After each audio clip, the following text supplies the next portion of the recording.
This guy as a young man had a dream to become a big movie star, to come to Hollywood and to become a great director and producer and a writer and all those kind of dreams he had. Of course, everyone told him it can't be done. But he wouldn't take no for an answer, and he moved across from New York to Los Angeles to Hollywood. And of course, one day, after struggling, like we all do in the beginning, to get into TV and into movies, he had this idea of writing a script. And in longhand, he wrote this script, which was Rocky.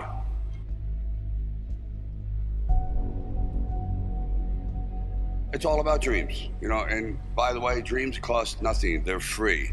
The hard part is just keeping them going, and please keep them going, because we're here for one simple reason. He believed in the dream, I believed in the dream, and our dreams come true, and there's no reason every one of yours can't either.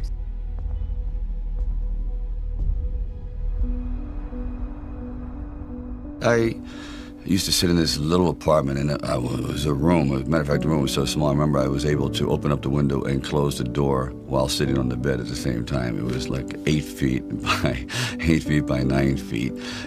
But the one thing about that room, there was really very little distraction. So I would sit there propped up in bed, and I'd go out with my big pen and legal pad and just start writing these stories. And most of them were very, very trivial. But there was something about the process of unrealized dreams. I was always brought back to this subject because I think it's one of the most enduring subjects and one of the most difficult passages for people to accept, that they never were realized in their own lifetime, that they just didn't get that shot.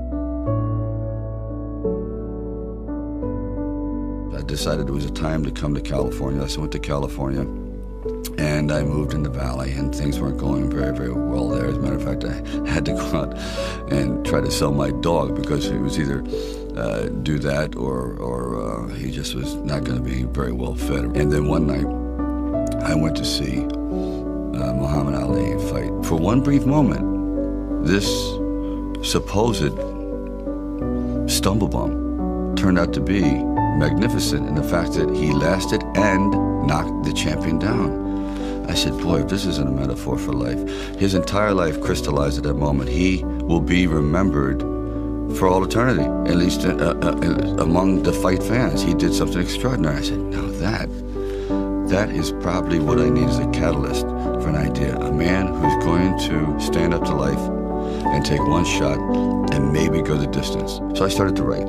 And it was one of those writing frenzies. And 3 days later, I came up with the script of Rocky. Now, the script by no means was a finished piece of material. It was probably about 90 pages, and maybe 10% of it remained in the final script, but it was done. I first met Bob Chardoff and Irwin Winkler, and I believe I was there on a casting call. So we're talking a little bit, and I guess I really wasn't right for the acting part. And on the way out, I said, oh, I don't know if it matters, but I do a little bit of writing. He goes, really? He says, yeah, I'm writing this story. I have this thing about wrestlers, and I might do something about boxing. Well, he says, well, bring it around. And I thought, if I hadn't stopped on the way out, that's why I tell all actors or writers, don't give up, keep talking. Eventually you might hit a nerve somewhere and they go, come on back. And if they didn't say, come on back, or bring it later and let's see what you've developed, I wouldn't be sitting here. So I have to give incredible credit to their insight and their patience, and they're willing to take a chance, which it doesn't exist much anymore, unfortunately.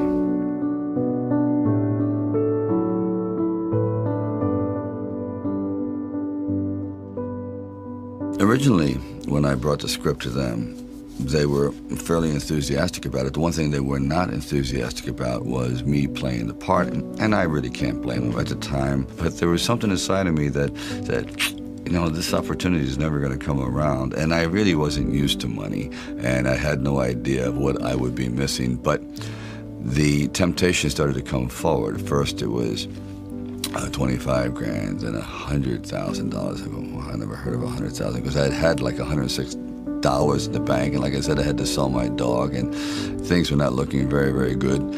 My $40 car had just blown up, so I was taking a bus to work.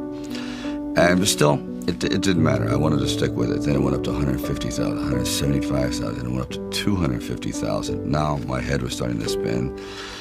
And it went up to $330,000. And probably, I heard it went up to $360,000. And I thought, all right, you know, you've really managed poverty very well. You've got this down to a science. You really don't need much to live on. I had like sort of figured it out. So I was not in any way used to the good life. So I thought, you know what? If I know in the back of my mind, if I sell this script and it does very, very well, I'm going to jump off a building. And if I'm not in it. So this is one of those things where you just roll the dice and you fly by the proverbial seat of your pants and say, all right, I got to try it. I got to just do it. I may be totally wrong, and I'm going to be taking a lot of people down with me, but I just believe in it. We were working with the handheld camera at the time with Garrett Brown, and it was somewhat experimental. And he'd film me running through shopping malls and up down the steps and flights, curved corridors along the river, until finally my legs basically gave out and I'm like writhing on the ground, and I want to rise up and say, John, I'm dying here. And he goes, no, use it. Use the pain. I said, for what? I mean, I'm in misery. He goes, well, no, you know, it's giving your character, it's giving him some depth. I said, it's giving me bruises. It's giving me like agony. I can't sleep at night. Like the scene where we just jumped down and saw this ship along the dock, this docked along the pier. And I said, just jump out, run as fast as you can along the ship. And I'm running and running. I said, you know what? My legs are buckling. I'm literally going to crash down here. Teeth are going to go, jaw, face. I'm just going to be ground down to this flat-faced image. Please. And I just barely made it.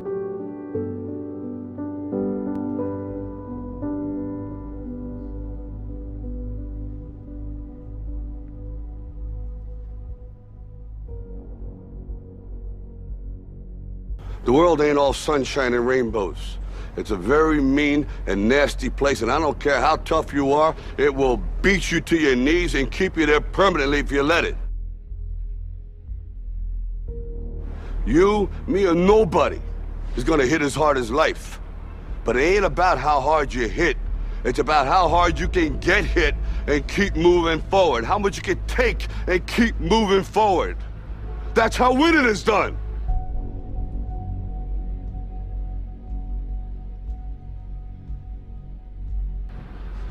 Now, if you know what you're worth, now go out and get what you're worth. But you gotta be willing to take the hits and not pointing fingers saying you ain't where you wanna be because of him or her or anybody. Cowards do that, and that ain't you. You're better than that.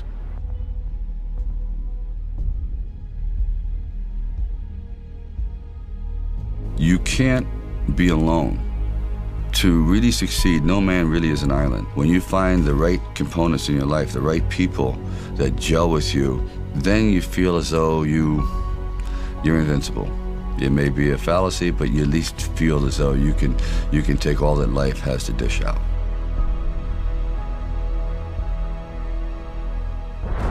At the very end of our lives, if we can still say, you know, we were never humbled, we were knocked down, but we got up, and I can say, I lived life with integrity, and I took all the blows, as the song says, and I still prevailed.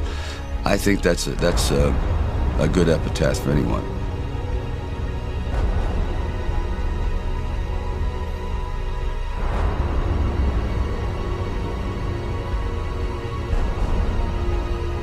It's all about dreams, you know, and by the way, dreams cost nothing. They're free. The hard part is just keeping them going, and please keep them going, because we're here for one simple reason. He believed in the dream, I believed in the dream, and our dreams come true, and there's no reason every one of yours can't either.